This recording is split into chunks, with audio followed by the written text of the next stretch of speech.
नमस्ते प्यारे बच्चों, कैसे हैं आप सब। बच्चों, आज की जो हमारी वर्कशीट है वो है 5th क्लास के स्टूडेंट्स के लिए। तो यहाँ पर आप अपनी क्लास के साथ मेंशन कीजिए आपका सेक्शन, यहाँ पर आपका नाम और यहाँ पर आपकी टीचर का नाम। आज की जो हमारी वर्कशीट है वो है हिंदी की वर्कशीट और ये वर्कशीट नंबर है 155। यह आपकी 28 तारीख की वर्कशीट है बच्चों।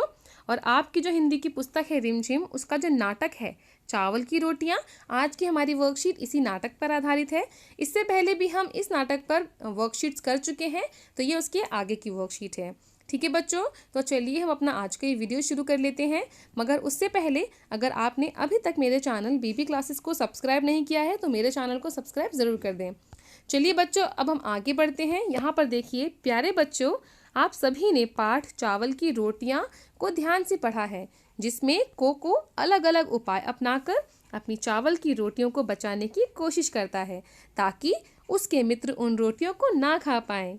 आइए पाठ में आए कुछ शब्दों पर ध्यान देते हैं और कुछ नया सीखते हैं, जैसे पंछी, मनपसंद, नहीं आदि। बच्चों, इन शब्दों का उच्चारण नाक से किया जाता है और इनको लिखने के लिए बिंदु का प्रयोग किया जाता है। ये शब्द अनुस्वार शब्द कहलाते हैं। तो बच्चों, जिन शब्दों को लिखते वक्त हम उनमें बिंदु का प्रयोग करते हैं तो वही शब्द कहलाते हैं अनुस्वार शब्द। जैसे कि हमने यहाँ पर पढ़ा पंछी, मनपसंद, नहीं। अब ज़रा बच्चों आप इन शब्दों को नाक को दबाकर बोलने का प्रयास कीजिए, जैसे बंदर, पंजाब और सुंदर। तो इन शब्दों को बच्चों आप अपनी नाक को दबाकर बोलने का प्रयास कीजिए, जैसे बंदर। नहीं बोल पाए ना?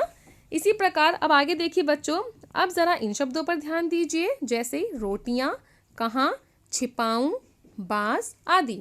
इन शब्दों का उच्चारण नाक व मुंह दोनों से किया जाता है और इन्हें लिखने के लिए चंद्र बिंदु का प्रयोग किया जाता है।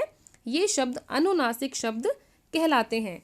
तो बच्चों, जैसे कि हमने पढ़ा, जिन शब्दों को लिखने के लिए हम चंद्र बिंदु का इस्तेमाल करते हैं तो वे शब्द कौन से शब्द कहलाते हैं बच्चों? वे शब्द कहलाते हैं अनुनासिक शब्द।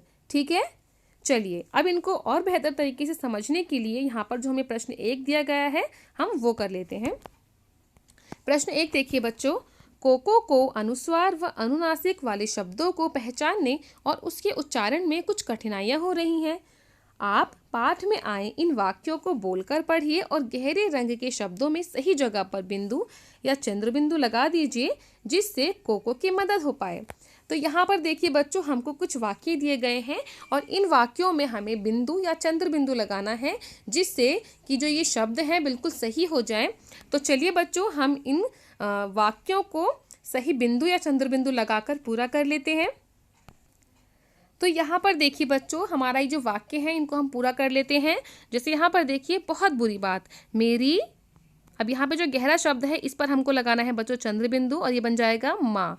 ठीक है, मेरी माँ ने केले के पापड़ बनाए थे। मैंने, अब यहाँ पे म पे आएगा बिंदु बच्चों। तो ये देखिए बच्चों, यहाँ पर हमने सब में बिंदु और चंद्र बिंदु लगा दिए हैं। तो चलिए मैं एक बार इनको पढ़ लेती हूँ। बहुत बुरी बात, मेरी माँ ने केले के पापड़ बनाए थे। मैंने सोचा तुम्हारे साथ बांटकर खाऊंगी। मैं 4 पापड़ लाई हूँ, 2 तुम्हारे लिए, 2 मेरे लिए। सोचा था तुम्हारी चावल की रोटियाँ और मोटे पापड़, दोनों का बढ़िया नाश्ता रहेगा। ये फूल, मेरी माँ को इस फूल से एलर्जी है। जब भी यह फूल देखती हैं उनके जिस्म में फुंसियाँ निकल आती हैं। तुम्हारी माँ ने नीला फूलदान मांगा था। उस वक्त मेरे पास वह रंग नहीं था, इसलिए वह गुलाबी ही ले आई। उनके जाने के बाद मुझे नीला फूलदान मिल गया, मैं उसे बदलने आया हूँ।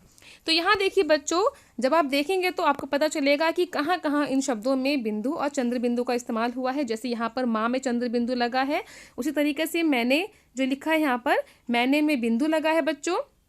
फिर यहाँ बांट कर में बिंदु, खाऊंगी में भी चंद्र बिंदु, और उसके बाद में बिंदी है। फिर इसके बाद ये देखिए बच्चों, यहाँ पर लिखा है रोटियाँ, तो रोटियाँ में है चंद्र बिंदु।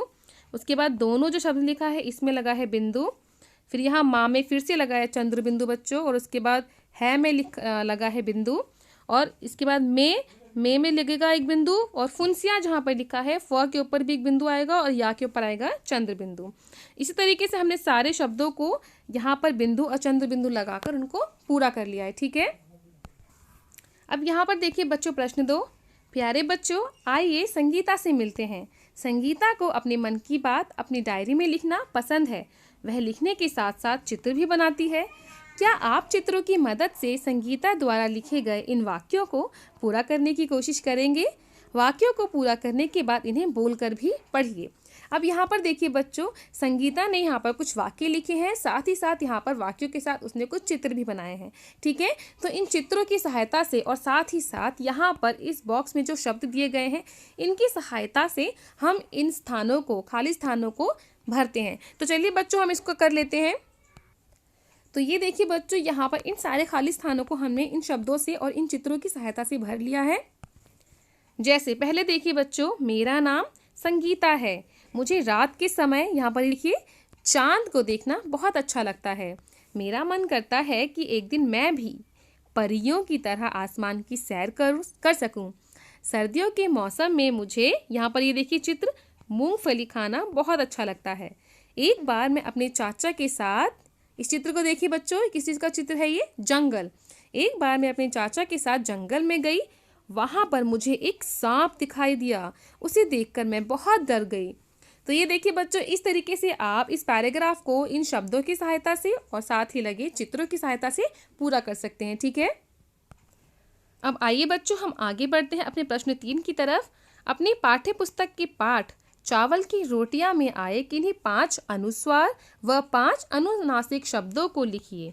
और ये देखिए बच्चों, अब हमें क्या करना है, इनमें हमें अपनी जो आपकी पुस्तक है उसके जो नाटक है चावल की रोटियां, उसमें से छांटकर हमको 5 अनुस्वार शब्द और 5 अनुनासिक शब्दों को लिखना है। तो चलिए बच्चों, हम 5 अनुस्वार शब्द और अनुनासिक शब्दों को लिख लेते हैं। तो ये देखिए बच्चों, जैसा कि हम जानते हैं अनुस्वार शब्द कौन से होते हैं।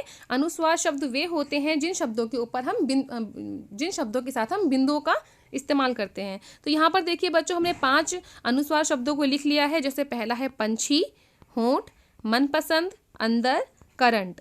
ठीक है, अब यहाँ पर देखिए अनुनासिक शब्द। अनुनासिक शब्द वो होते हैं जिनमें हम चंद्र बिंदु का इस्तेमाल करते हैं। ठीक है, तो यहाँ पर हमने 5 अनुनासिक शब्द भी लिख लिए हैं। यहाँ पर देखिए, बांस, ऊंचाई, बांग, मुंह और कहाँ। तो इस तरीके से आप 5 अनुस्वार शब्द और 5 अनुनासिक शब्दों को लिख सकते हैं बच्चों। तो बच्चों, हमने 5 अनुस्वार शब्द और 5 अनुनासिक शब्दों को लिख लिया था।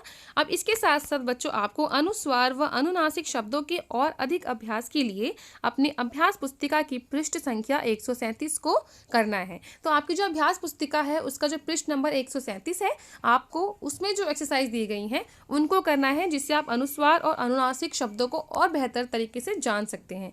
ठीक है बच्चों, तो ये देखिए यहाँ पर इसी के साथ हमारा आज का वीडियो यहीं पर कंप्लीट होता है।